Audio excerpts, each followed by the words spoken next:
Hello and welcome back to Read Becca. We are back for another weekly catch-up on my reading and what's been going on. I did read a lot because it was Thanksgiving this week in the US and I did eat too much, though I just have had my Friendsgiving brunch this morning, so you'll see some of the food. It was really good. But I did read for a lot of time. I had downtime in terms of the day off on Thursday and then very low-key day on Friday for work, so yeah, even my work hours were real casual. So I read quite a bit. Let's jump into first the couple things that I already have talked about in my November catch-up. So I'll link that down below so you can check it out. But in general, we'll just talk about these ones briefly. And that is Fallen to You by Georgina Kiersten. This was kind of what I was expecting. It's a novelette, so there can't be too much to it, but it was exactly what I wanted from it in that it's a very cozy autumnal short romance. And we're following Imari, who is a plus-size woman of color who's starting over in a small town of Appleby, and she has left a guy at the altar basically and running away from this bad reputation that she's gotten in Houston. And when she's there at the Apple Festival, the Appley Apple Festival, she runs into a woman she hasn't seen since childhood, who she was very close friends with. And of course, they strike up a relationship and start deciding they want to see each other. And that's about all there is to it. They kind of have a meet cute and go on a date and hook up, and you know that's about what you can expect from it. But of course this is set around Thanksgiving, so you've got that, you've got the Apple Festival, there's all these cozy touches to the story that make it really work in that short format. So I just really enjoyed that one. The other one that I read and already talked about is A Lady for a Duke by Alexis Hall. This is kind of a Regency historical romance featuring Viola, our main character, or this one is alternating perspectives, but I would say she's the primary character. She is a woman who is trans and was a soldier presumed dead at Waterloo, who took that as an opportunity to start over and begin her life as a woman outwardly. And so she left behind a best friend, Lord Gracewood here, and he's grieving severely for her and has become a laudanum addict. So his sister reaches out to Viola's family, who is very, very close to them, to help, basically. And Viola is a lady companion to her sister-in-law and winds up going along to try and help him. And of course things set off with eventually, very slowly, them getting closer and having more and more time to get to know each other, even though they already know each other, and it coming out. Him finally realizing that this was his best friend who he's missing all this time, and they fall in love. And so, you know, just based on this being a romance, that's what's gonna happen. I don't think that's any sort of spoiler. What I love so much about this is that this doesn't candy coat things, the fact that she can't live openly this way if people were to know who she was, and the fact that their love is very taboo. But it's all about finding that way to have the life and the love that you want in that sort of setting. And I think it did that really, really well. So I also really like that it doesn't really engage with any transphobia. So it makes clear that this would not be socially accepted, but it doesn't go down that path of actually having any sort of bullying or hate crime towards her at all through the story. So yeah, I think that was handled really, really well. Everything except for about 30 pages out of this, where toward the end, it's like 400 to 430 probably, I wish would have been removed because it just goes on a wild action plot. And other than that, this was great. It's kind of a proper Regency for most of the time. There is, I think, one steamy scene, so it does go beyond just totally proper. But in general, this was just a really beautiful historical romance, and I loved it. I loved the way it ended, so great, great run. Then on audio, I actually finished up Snake Falls to Earth by Darcie Littlebadger, and I really enjoyed this one. I think I did enjoy it even more than Elat's Away. So this is the story of a young girl, Nina, who is struggling with understanding her grandmother's history and culture that she's been told about and their kind of place in the world. It begins with her very young and kind of ages her up over several years. So I would say this one, for me, I liked it more than Elatsoe because this is actually geared toward a younger reader. Elatsoe is an older YA, and this had kind of the whimsy and folklore that I was looking for in that book. And this one is maybe geared toward young YA, even upper middle grade potentially at the beginning, and it kind of, as I said, ages up a little bit. So it does actually have that, and it's alternating between Nina, who is dealing with this understanding her grandmother and her ancestry, and the other perspective is a animal shapeshifter who's a cottonmouth snake. so that's the wonder of this, I would say. I really enjoyed both characters. Their character voice is really strong. You can see, like, I think Darcie Little Badger's writing just kind of leaps off the page in terms of how the characters interact, and their personality is very, very living.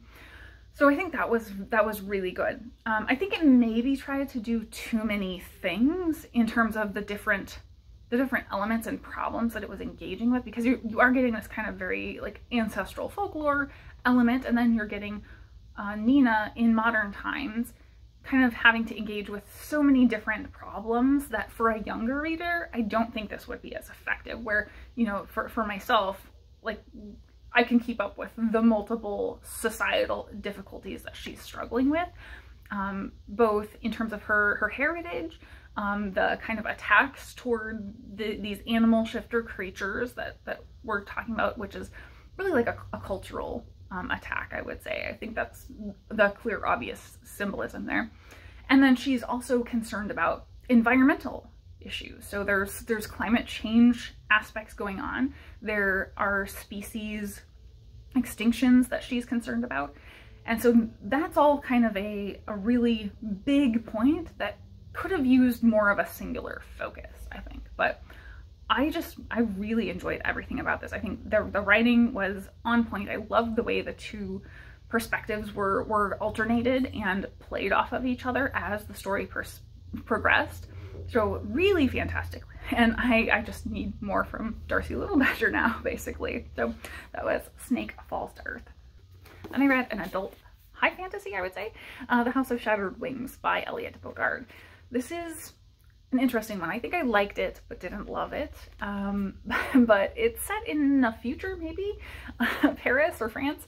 And there's also some tangents tying to Asia and specifically Vietnam. And this is post some war that has changed the map quite a lot. So Vietnam is, or what was parts of Vietnam, is now Annam. So in this world, we have sort of fallen angels are used, or bits of them, not bits of them, like their breath. So things you could get organically, are used as some sort of magical reagents or maybe drugs at times, some parts of them. So we never really get to understand it. So you're hearing me say a lot of like, maybe, I don't know, you know, this definitely drops you into a world and doesn't really explain it to you too much. So you have to read between the lines a lot here. And that may have been part of my problem. I don't usually mind that when the author has a clearly, like, they really understand their world. And I think that's true, but I just don't feel like we really got there as the reader to getting the level of understanding I wanted. But, so these fallen angels, we start with a house racing to collect a fallen angel because they show up basically passed out and don't have memory. And so that's the way that they fall. And they're trying to get there before other, you know, people are trying to scavenge them and that sort of thing because they're valuable apparently. So that happens, and then we kind of ramble for a little while, probably too long, before we get to the core of the story. And that's really like a murder mystery. So if you have a murder mystery where, you know, people start dying, who do you look at as the suspect, right? It's the new guy. So of course we have these two people who showed up at the beginning, a fallen and someone who's strange but not quite fallen, and they're trying to figure out who he is. And so they're kind of the two main people with their eyes on as suspects. And the strange guy is an Ammonite, so he's from this former Vietnam. So he has kind of a different mythos surrounding him, I would say. And we don't really get a ton of detail about either these angels or the Ammonite religion. We just get little bits here and there. And I think that was my main issue with this. Is I enjoyed this very much from a writing perspective, from an ideas perspective. It was great, but that core story of the murder mystery took too long to get going and was always sort of secondary to all of the tangents that's what's going on. I don't feel like we got a lot of solid ground in this, and that reminded me quite a bit of Master of Poisons, actually, by Andrea Hairston, because that one, there was a core story, but that wasn't the bulk of the book, and there was so much random other tangential stuff that I never fully got behind it, but it was really beautifully written. And so this felt very, very much the same. So if you liked that, you might check out this. In terms of other odd stuff for me, is that this is all about fallen angels, right? It even, you know, has Morningstar is a character, or is a former character in this, basically. He's from the past of these angel houses. Really, they're vampires. They're not really tied into religion in any way. There was almost no religion in this whatsoever, so that was interesting to me. I was kind of hoping there would be more religion. But so these are just immortal, cold beings operating in basically clans or their houses that are very politically contentious with each other, and they're very manipulative of the world around them. And so we're dealing with mainly the politics of these houses of fallen angels. So that's really what the book's about, more so than this murder mystery. And I just found it odd how that kind of played out and how much it threw in without explaining. So maybe I need to continue on with the series and I get some of those explanations. I did find some weird style choices to this. Like, the chapters have multiple different characters' perspectives in each chapter, but there's not really any reason for them to be in a single chapter together. There's no like coherence in terms of them being happening at the same time or on the same topic. So we should have had chapters every time we change perspective. That would have made a lot more sense to me, with like the name of whose perspective we were in. I don't know. So I have a lot of not explanations for this. Like, I'm missing understanding why for a lot of this, but as I said, I really enjoyed a lot about it in terms of the ideas. The innovation of this is really great.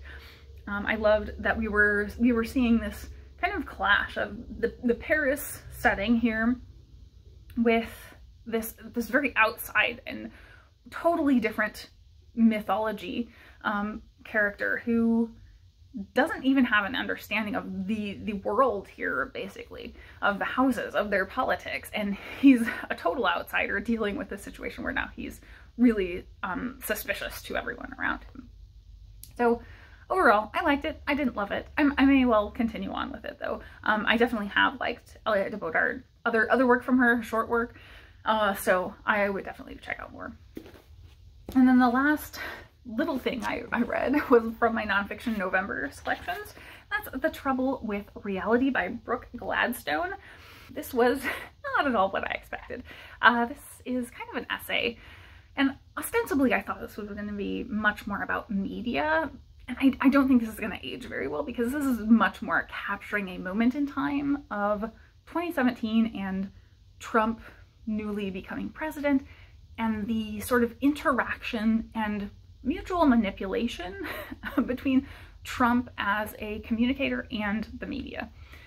And so I think that was fine, but it wasn't really what I was looking for. Like, all of the in-between stuff was really what I was interested in. Seeing her break down, you know, Trump tweets and like the communication techniques that he was using there was not super relevant to me, right? I think maybe a good thing to have in my tool chest in terms of being able to identify those techniques, right? But overall, I think the other things that were talked about outside of specifying, like breaking down individual things that were going on with Trump and the media, were much more important. And that's really started at the beginning with hammering on our perception is our reality, right? And the fact that we can't have a 360 complete perception of anything, and so our perception is limited. And that means we can't share an exact perception with any other person. And so I don't know what the resolution to that is, but it is something that if we're aware of it, we can maybe do better at trying to empathize with others, right? So I thought that was very good. There's an anecdote in here that was probably my biggest takeaway. And I think I've heard somebody on BookTube actually talk about this. It was probably Cousin, because she read this as well. But I really loved it, and I think it's gonna stick with me that she talks about this idea of a bloodhound having this perception that is so different from ours, where they would look at our means of perceiving the world as disabled, right? Because they're so like sensorily different.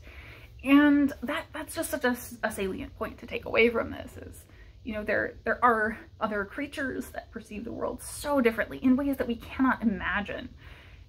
And ours may be so limited comparatively. So that the same may be the spectrum of human perception. So other people might have this very limited perception of the world. And that made me think of Philosophy Tube, the channel. She did a video, I think it was actually her Jordan Peterson video. I'll find it and link it below, but she actually like on video demonstrated that very briefly, and it was really well done, how limited perception is versus a universal truth. And so I think that was really, really well done. So I'll link that video as well. But I think this failed at getting across that as the key point, because it was so focused in on just breaking down individual behaviors between the media and Trump that I was much less interested in that. So this was okay. It was not what I was looking for. So that may be my feeling on picking it up, thinking it was something else. So that is all I read. As far as the stuff I have in progress, I'm working on Digging Up Love by Chandra Blumberg. I'm working on Alive at the End of the World by Saeed Jones. Driftwood by Marie Brennan. I have had this out from the library so long that I thought I was going to lose it actually today, and we're going to try to rush through it, and then it renewed again. So I guess I've got another week or two to go on that one. Biblical Literalism by John Shelby Spong, and Shorefall by Robert Jackson Bennett. So my pile is, as usual, massive. I'm also on audio listening to The Perks of Loving a Wallflower and really enjoying it. I'm over halfway through that, so I'm gonna need another audiobook after that. We'll see what I find. I did actually watch a movie this week for once. So I finished Where the Crawdads Sing. That's kind of the new big hot release, I think, or one of them on Netflix. And I liked it. It kind of cemented that I'm not really interested in reading the book, which is what I thought before. But I was going to watch the movie and see if it interested me. It was fine. It was very fine. Ironically, right after that, I got to Unsolved Mysteries. I've been watching the latest season of Unsolved Mysteries on Netflix as well. I got to the episode where there's a man with basically a swamp boat goes missing in Bradenton, Florida. And I was like, wow, this is really similar. So good timing, interestingly. Yeah, other than that, I haven't really been watching very many shows, or I have been watching shows. I've just not been progressing on any one show. I've been jumping around. I did finish a very short show. So Perfectly Legal with Sue Perkins. So Sue Perkins used to be a host on Great British Bake Off. She was one of the comedian duo with Sandy Tofsig. And I loved her. So immediately when that popped up on Netflix, I was like, yes, I want to watch this. And it's only 3 episodes. It gets very stunted by the lockdowns, because it seems like they started shooting the first episode and then lockdowns happened. And then 2 years later, they had to come back and start filming again. But I really enjoyed it. It's very, like, it's a mix of a travel show and like midlife crisis, I would say. It's her traveling, I think mainly in South America, and trying out crazy stuff. So I enjoyed it. It's very funny while also being really open about mental health, I think. So definitely check that one out. I really hope they come back and make another season, because I really enjoyed it. In terms of my week, everything has been really busy, other than work. So work has been very nice and quiet for the most part. We had a couple of like individual things just go crazy. So we'll leave that alone. But for the most part, it was a very low-key week at work. My time off was great. As I said, I got a lot of reading done. Today is actually my birthday. And then I had a Friendsgiving brunch. So it's been a good, fun, busy week. I have Christmas presents. All my last Christmas presents, I think, are ordered and coming in.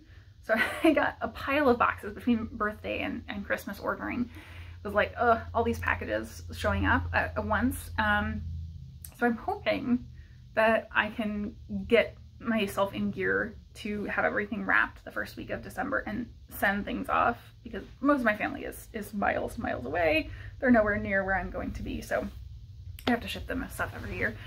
And I got my Christmas cards done. We did some photo cards, myself and Cinnamon, and the cats just are getting their photos on there. They do not want to come in for Santa photos, definitely. So I got those, so I'm just waiting for those to come. I think they're going to be delivered today, hopefully. And yeah, it's been busy times. The holidays are always sort of busy, and you know, everybody wants to say you get to relax. And I've gotten a good amount of relaxing in, but man, there's a lot to get done. It's just social expectations, right? So everybody take care of your mental health and don't fall into those social expectations too much, because you know, I'm the least likely to do that, and I still end up doing too much. In terms of recommendations this week, I've got a mixed bag as usual.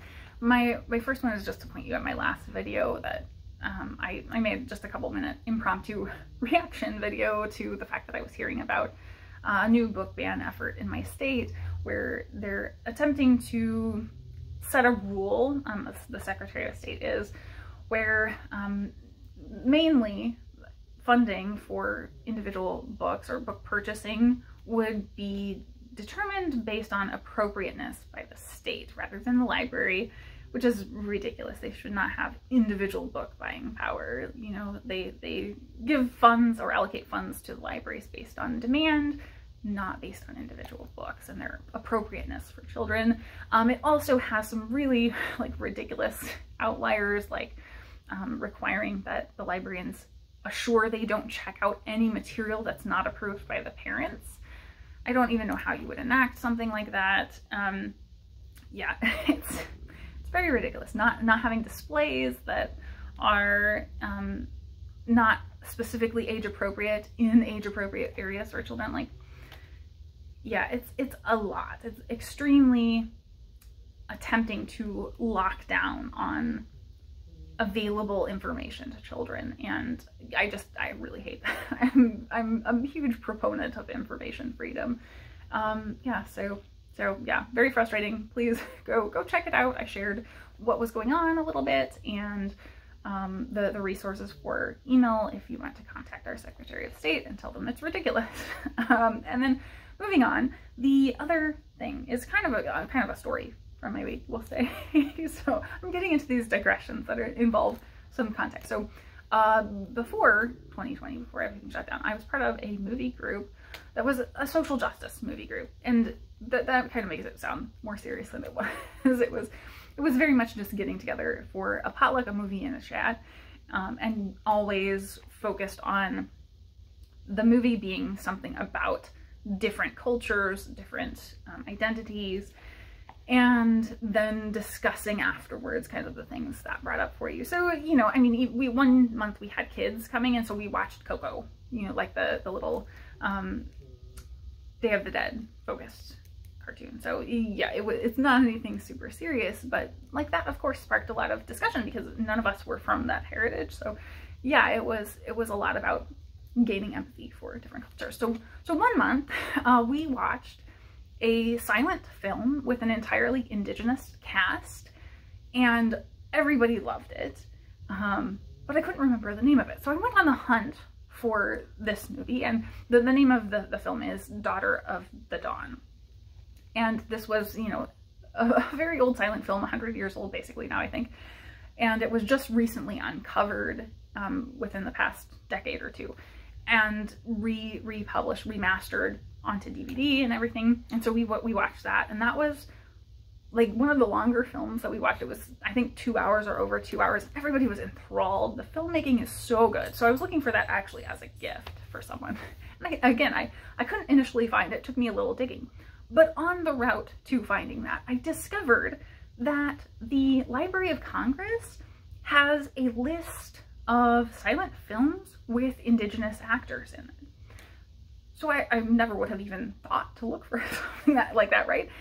So I'll share that list with you down below. I thought that was so fascinating. It's really interesting to go through the list because you can very much tell like 90% of these silent films were white man falls in love with Native woman or kidnaps Native woman. It's a lot of that sort of thing.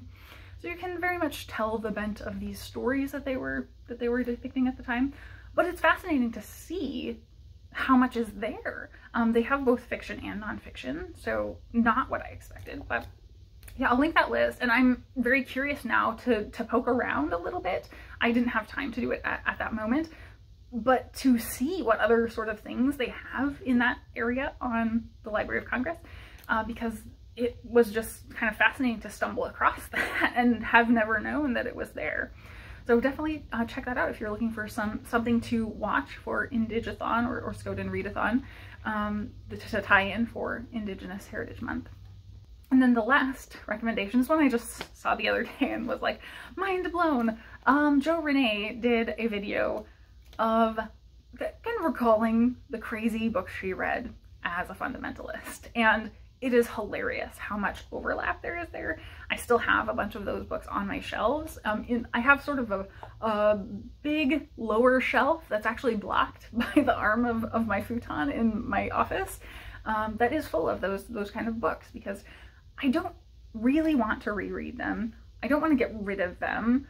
I think I would like to dip in and see what I think of them now, but most of them are books that were gifts to me as a younger person, and so I had to like just toss them, and I have all of this connection with them from the time that I read them, but I know they're going to be bad if I try to reread them. So yeah, it left me very conflicted to hear her thoughts on all of these books that almost every single one I have read and have experienced, and looking back on is a difficulty for me. So really interesting to hear her thoughts on that. So I think that is it for my week. I hope everybody's doing well. If you celebrated Thanksgiving, I hope you are recuperating or perhaps burning off some turkey. Yeah, thank you so very much for watching. We had a very exciting morning. We're having a rainy outside time, and he caught probably a vole, some kind of small rodent in the leaves, just with his paws, and it got away immediately.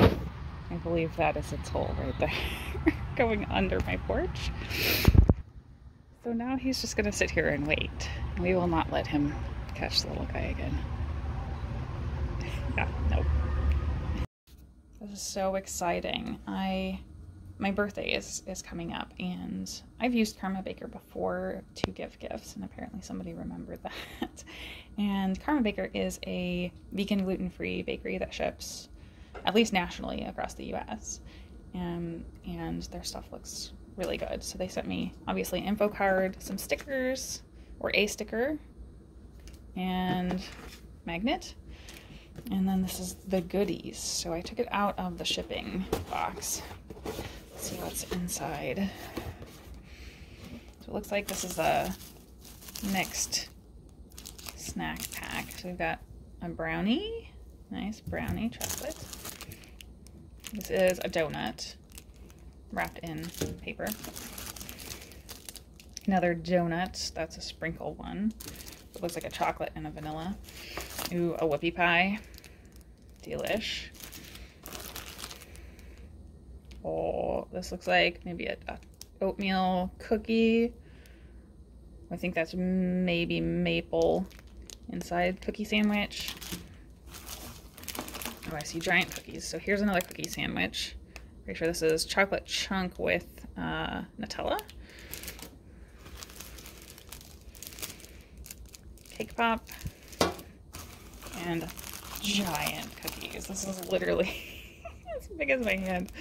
I don't know what this is. This is just chocolate sea salt, I think. And we got a sprinkle sugar cookie. This is so huge. This is giant. And that's it. So that is a pretty awesome birthday treat. Hey buddy.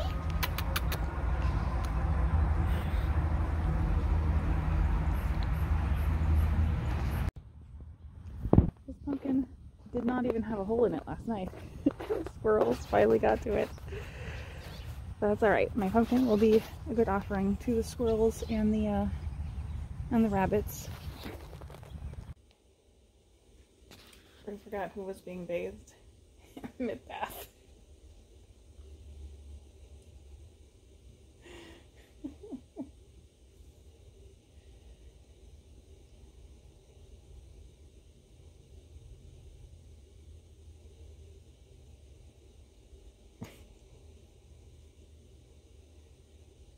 A confusing time.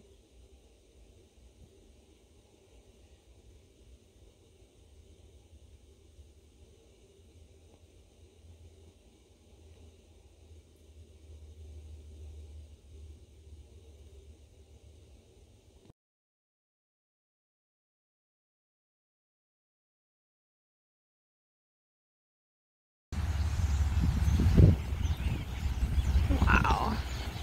Birds are very lively this morning.